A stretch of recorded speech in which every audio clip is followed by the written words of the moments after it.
I'm going to go with your assumption that the Gospel of Mark is the earliest gospel. I'm fine with that for argument's sake. But you mentioned that you did not think that Jesus was portrayed as divine in Mark's gospel, and that's where I think you're fundamentally incorrect. In fact, I would argue that Mark's gospel portrays a more divine Jesus than even John's gospel, which you said is the development to the later gospels, where Jesus is really human early on, and then he becomes this divine figure. I'm going to prove you wrong by going chapter by chapter through the book of Mark, okay? So Mark chapter 1, John the Baptist makes straight the path for who?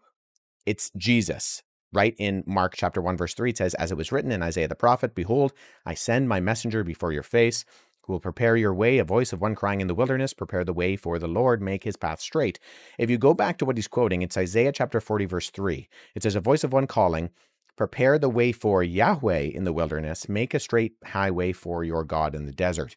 Now, when you hear Mark setting that up and saying that Isaiah the prophet says, behold, I send a messenger before your face, you're expecting Jesus to prepare the way for Yahweh, but that's not what he says is happening. It's John the Baptist preparing the way for Jesus. Who is he saying Jesus is if he's quoting Isaiah chapter 40, verse 3, where a way's prepared for Yahweh, but John the Baptist is preparing a way for Jesus. He's saying that Jesus is Yahweh.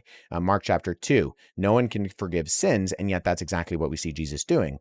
In Mark chapter 2, verse 7, Jesus' detractors see him heal someone and say, your sins are forgiven. They say, why do you talk like that? This is blasphemy. Who can forgive sins but God alone?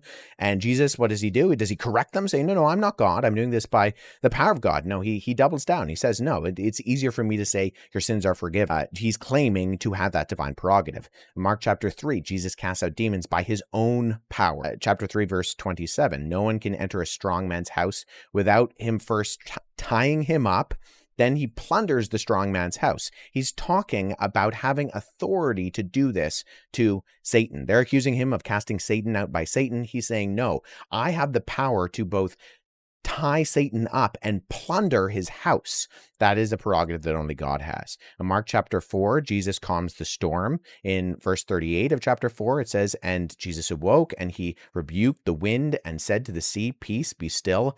And the wind ceased, and there was great calm. And they were filled with great fear and said to one another, who then is this that even the wind and the sea obey him? If you go to Psalm 107, verses 28 and 29, it says that when people cry out to God in the midst of the storm, it's Yahweh who calms the storm to a whisper, and the waves become quiet. Mark chapter 5, verses 35 to 43, you have the story of Jesus raising Jairus' daughter from the dead.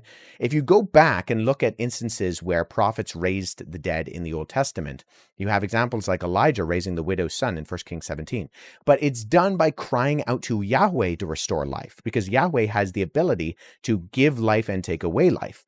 But when Jesus raises Jairus' daughter from the dead, he merely tells her to get up. Why? Because he is the one that holds that authority of life and death. Mark chapter 6, Jesus walks on water. Chapter 6, verse 48, he came to them walking on the sea. Now, what's interesting about that is that there's a parallel in the Greek with the Greek translation of Job. And Job chapter 9, verse 8, it says that it is God alone who stretches out the heavens and does what? Walks on the waves of the sea. You have an interesting parallel there in the Greek. Mark chapter 7, Jesus heals the deaf and the mute. In chapter 7, verses 31 to 47, you have Jesus healing a number of physically disabled people, among them the deaf, the mute, the blind. Exodus chapter 4, verse 11, when Yahweh is talking to Moses through the burning bush, he says, who has made man's mouth? Who makes him mute or deaf or seeing or blind? Is it not I? Is it not Yahweh? Now, Jesus is doing that, and then I would argue that he then speaks to Moses in the past through the burning bush and declares his ability to do that. And then we see an example of that in Jesus' earthly ministry in Mark chapter 7. Mark chapter 8, we have the story of the feeding of the 5,000. In verses 1 to 10, we see what is essentially a repeat of Exodus chapter 16, where God's people are in the wilderness and they are without food and they're hungry. And Yahweh provides for God's people in Exodus chapter 8 supernaturally for the people in order that they may be full. It's Yahweh who is able to call down bread from heaven in Exodus. It is Jesus who does it in Mark. Chapter 9, then you have the transfiguration. Chapter 9, verses 2 to 5. Jesus takes Peter, James, and John up on a mountain, and then he appears in a blinding white. And Mark says that the white is whiter than any launderer would ever be able to bleach. And who is Jesus seen on the mountain with? It's Moses and Elijah. Now, there are only two people in the Hebrew Scriptures who climb up on a mountain to commune with God.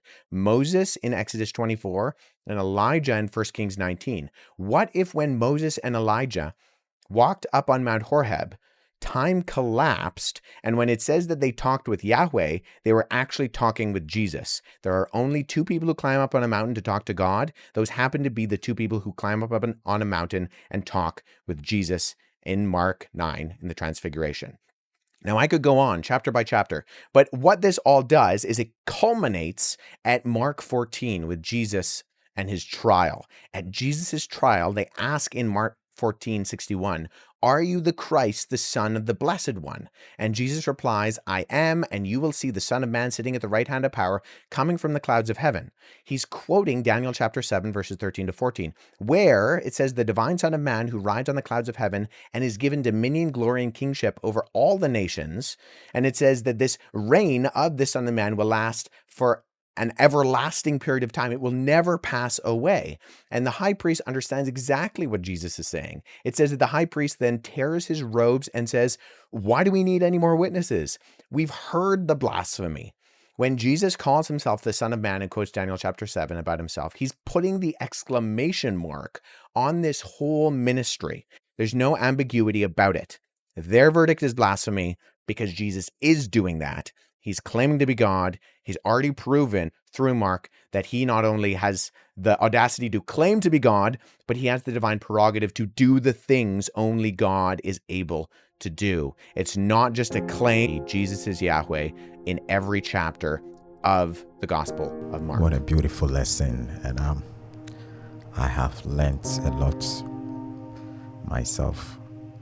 Very eye-opening. And you know, if you're a good student of the Bible, you know that there is no doubt about what he said. Everything is 100% true.